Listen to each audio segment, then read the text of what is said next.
नमस्कार सांग मैंने जय जगन्नाथ। आपण समस्त को मो तरफ शुभ सकाळ।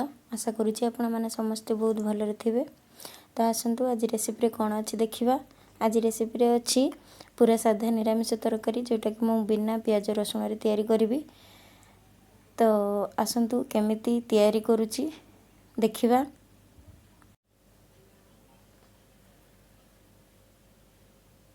प्रथम मुझे गैस ऑन करी कड़ाई बसई नौची। तापर कड़ाई गरम करने भी कड़ाई गरम हो सारा पर मुझे अल्प रिफाइन तेल नहीं नेबी।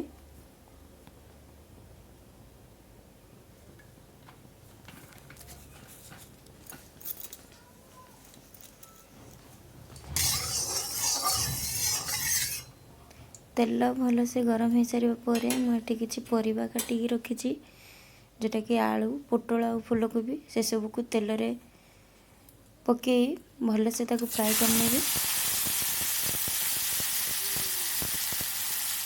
से अल्प किसी लुण पकईकी ताको भल से फ्राए करने।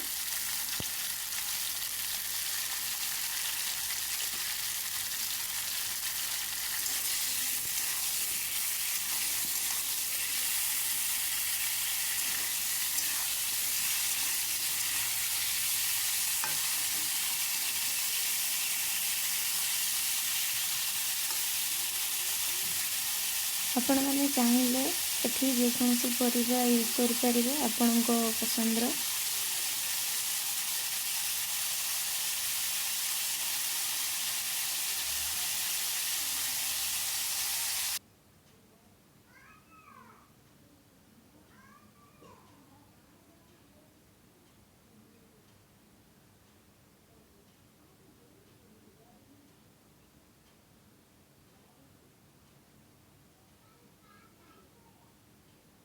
ଏବେ ପରିବା ଭାଜି ଆସିଲାଣି ଆମେ ୟାକୁ ବାହାର କରିନେବା।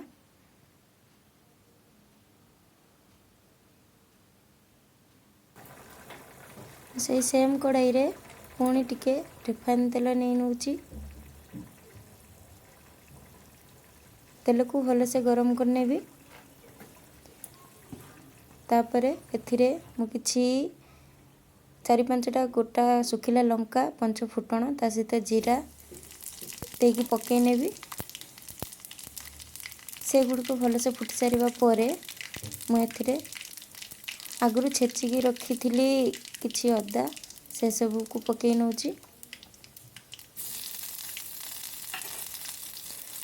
तेल रे अदा को भल से भाजी नेबे टिके भल से कषि नेबे कहीं अदार जो कंचा बासटा थाए सेटा टिके मरिबा दरकार। तेणु अदा को टिके भल से तेल रे भाजी नेबे।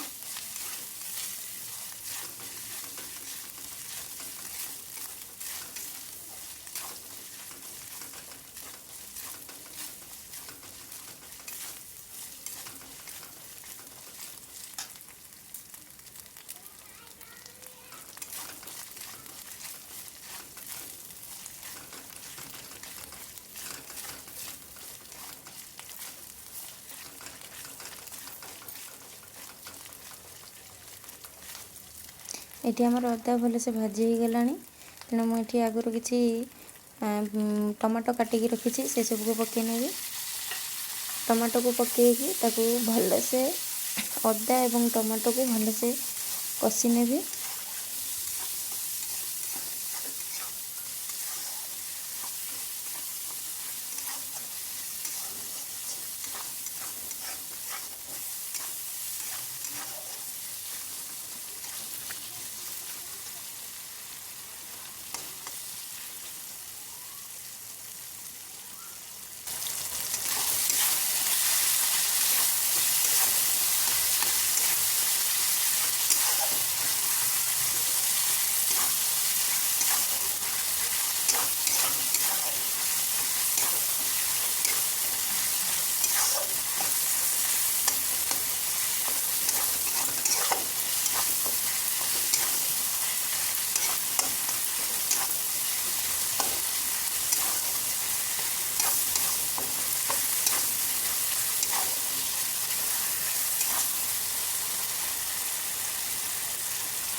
ଏଠି ଟମାଟୋ ଏବଂ ଅଦା ଆମର ଭଲସେ କଷି ହେଇଗଲାଣି।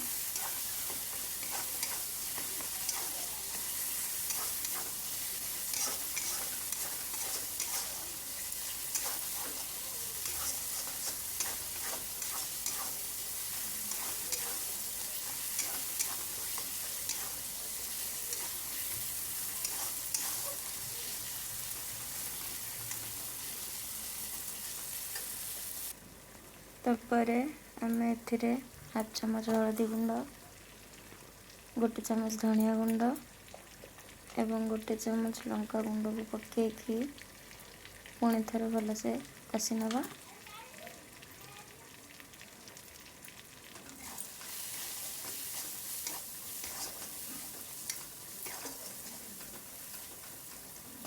ଅଳ୍ପ ଟିକେ କଷି ସାରିବା ପରେ ଆମେ ଏଥିରେ 1 କପ୍ ପାଣି ନେବା। ପାଣିକୁ ଟିକେ ଦେଇକି ତାକୁ ଟିକେ ଭଲସେ କଷିବା।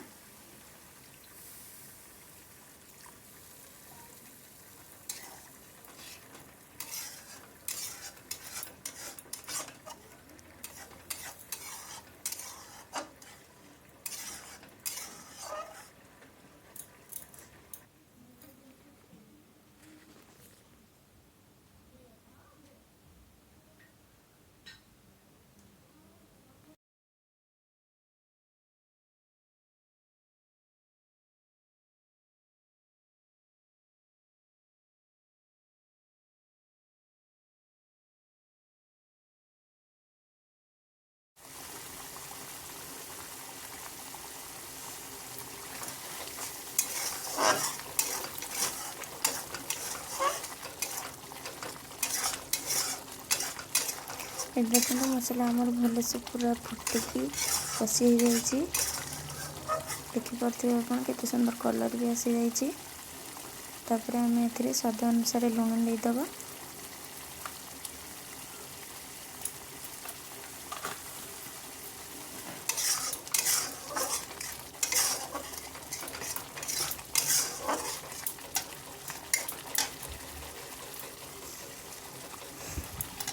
ତାପରେ ଆମେ ଏଥିରେ ଭାଜିକି ରଖିଥିବା ପରିବାକୁ ପକାଇଦେବା।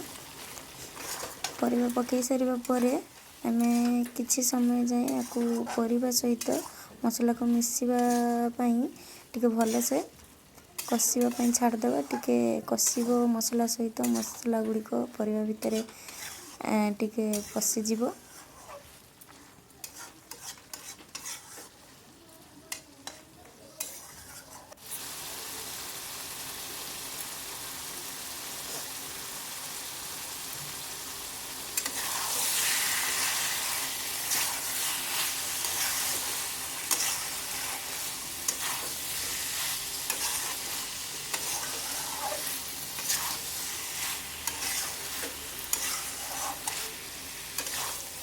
ଦେଖନ୍ତୁ ଏଠି ଆମର ପରିବା ଭିତରେ ମସଲା ଗୁଡ଼ିକ ବହୁତ ସୁନ୍ଦର ଭାବରେ ମିଶି ଯାଇଛି ପରିବା ସହିତ।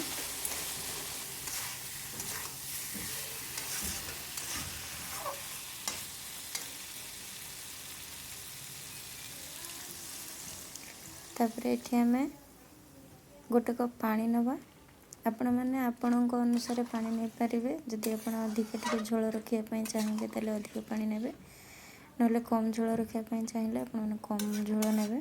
ଏମିତିରେ ଆମର ପରିବା ଭାଜିବା ସମୟରେ ଅଧା ସିଝି ସାରିଛି, ତେଣୁ ଅଳ୍ପ ପାଣି ଦେଲେ ଚଳିବ ପରିବାଟା କେବଳ ସିଝିବା ପାଇଁ।